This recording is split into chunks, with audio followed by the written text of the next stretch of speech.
And welcome back. Our final notable guest of the year was a two-time Grammy Award winning, a fantastic artist, and a world-renowned musician who's performed with musical pioneers and is a pioneer in the music industry himself.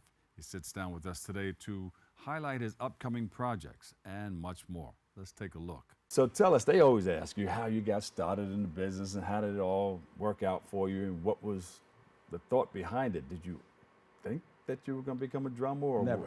a musician? Never. The Bronx made me a musician. The Boogie Down Boogie Down BX, Bronx. all right. My older brother played drums. Yeah. A great musician named Steve Jordan, drummer and producer, lived around the corner from me, Yeah. as did the great Ray Chu. Oh, yeah. So we were all in the same neighborhood. Our parents kind of had us all in the same music programs, and that was my example. And I Yeah. followed. They were all my big brothers, and I followed them, and they made it very possible for me to be where I'm sitting today. Yeah. So it just came right from the neighborhood. Yeah. You know, the more people that I talk to, the more I find out that we have a whole lot in common. You mentioned Ray Chu. I've worked Yes. with him at the world famous Apollo Theater. Okay. And we had something that happened. We brought this, I'm going to do this briefly because I want to talk more about you, but we brought this guy on. He wanted to be like, hidey, hidey, hidey, ho. He Yeah, came up yeah, and did yeah. that. And he got booed off the stage. So he ran up the aisle and came back around the other side and got on stage, and we did like a big, I said, why did you want to do something like that? And come to find out that he was planted there by the Arsenio Hall show. So we wound up being on the Arsenio Hall show and everything. So the Apollo Theater in Wow, Harlem Week, they're wow. trying to put something together, the Uptown Chamber, they're trying to put something together and just document all of this history. Wow, But beautiful yeah, thing. so Ray Chu. Yeah, his backyard faced my backyard. Yeah. My parents are very close, so And you always heard him playing, he was on the set at a very young age. He already had it. and they always heard you playing too. Yeah, they heard me playing as well. Exactly. Yes, that's true. So Now, I heard you telling a little story about how you had to tell your neighbors that, hey, man, I'm on the drum, so I want to let you know, so you won't call the cops on me. yeah, respectfully, let them know, and then moved in. I'm still in the same neighborhood I grew up in, and I went to my neighbors and let them know I'm a drummer. And I don't plan on padding up my place or something. I just figured I'd be honest with them. Right. And took a bottle of wine and a business card. And basically said, this is my name. Yeah. This wine is for you. If things get too loud, you hear something you don't like or see something you don't like, call that number. It'll stop in 10 You seconds. left one thing out. But don't, I did. but you invited them over. I invited You them said, over. Hey, man, you come over. The this is what I barbecues, do. they can come over and eat in the backyard whenever my friends came over. It was all love. Exactly. Yeah, it's a beautiful thing. So from there to now, are you touring around? You were in some movies. You were in a number of things. I'm COVID obviously put a bit of Yeah. a change on a few things, but Uh-huh. played drums with Living Color. Yeah. It's the rock band, Living Color, and we're back kind of on the road, getting started again. My jazz quintet's playing around a bit as well Yeah. too. So things are starting to come back into play. We did Rock in Rio. We talked about Brazil earlier, so Yeah. we played Rock in Rio, which is nice. And we are playing at the end of this month, actually tonight, Halloween night at the City Winery. All right. So we're back in the mix and we're doing that, and things are starting to move. And I have some art projects. I'm a visual artist. Yeah. My pieces are at the MoMath Museum downtown. You can go down and check those out. Or look at Will Calhoun Art.com. Yeah. That's real And I have cool. some visual art that deals with drumming and lights and movement. And I perform kind of a solo drum piece along with the Yeah. visual art. So I'm Let's mixing it up, man. Let's take a look at you in action. Okay. Let's go to the videotape.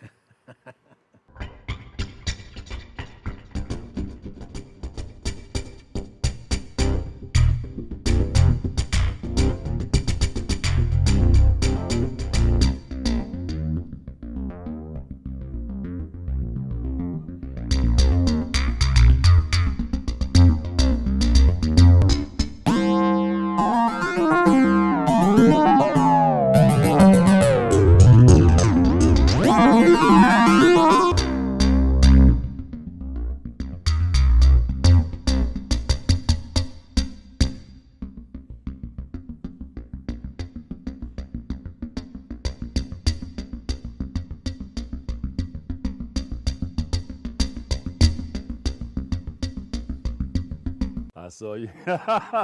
Welcome back with the great Will Calhoun. You know, he's been everywhere, and we'll let you know more about him.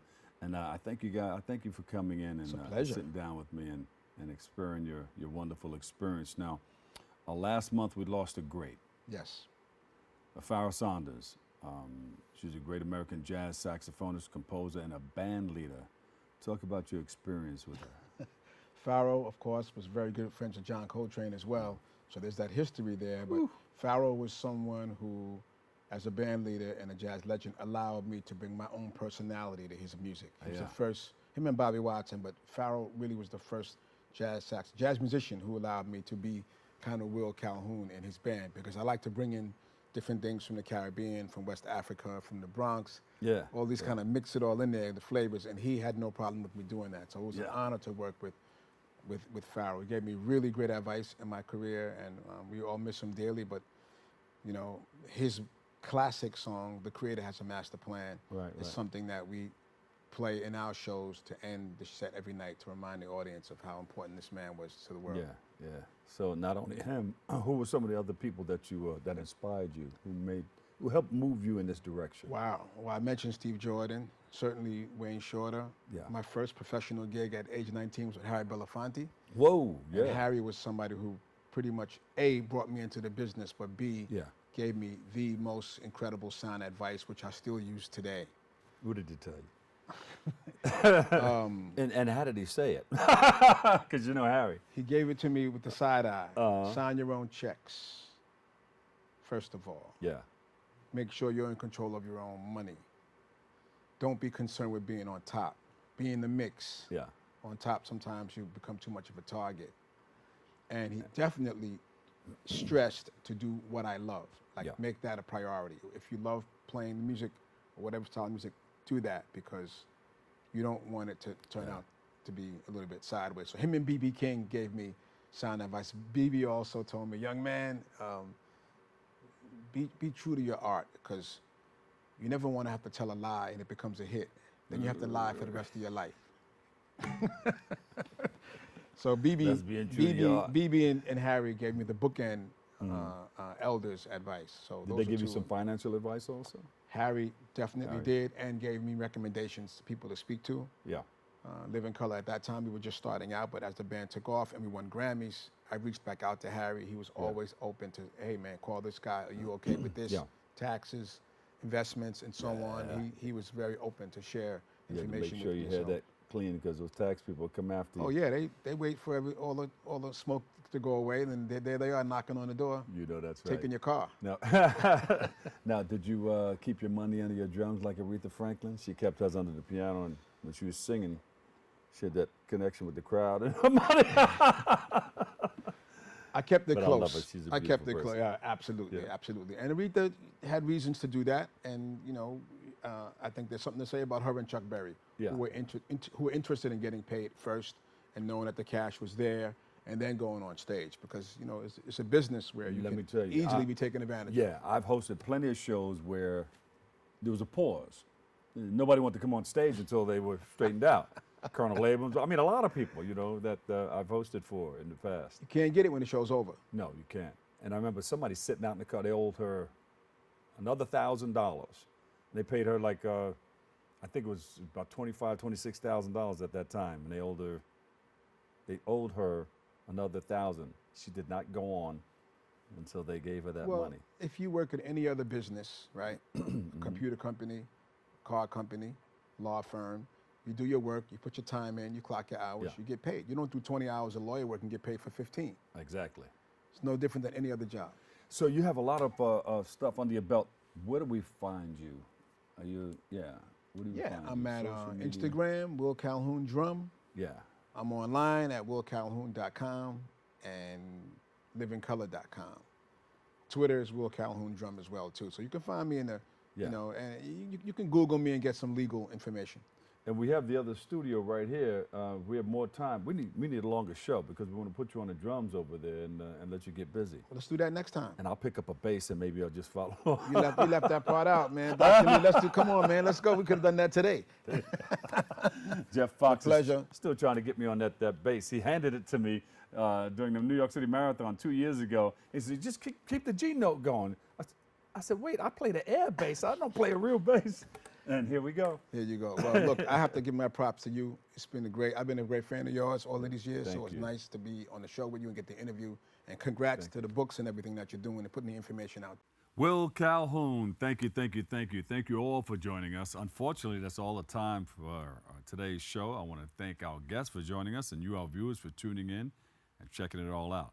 You keep following us. Go to BronxNet TV for continued coverage. But thank you for letting us share in this space and time with you. You know, we're going to move into another day, another way, another year, and we'll be right here. And make sure you join our hosts, Kerbin, Arlene, Darren Jaime, and Rena Valentine. They're on Tuesday, Wednesday, and Friday for new episodes of Open. Thank you, thank you, thank you. And we wish you and your family a happy and prosperous new year. Always remember this, what you are is God's gift to you. What you make of yourself is your gift to God. So choose your choice. Let your choice control and choose it. I'm the Dr. Bob Lee. I'll see you over 107.5 WBLS. Love you all.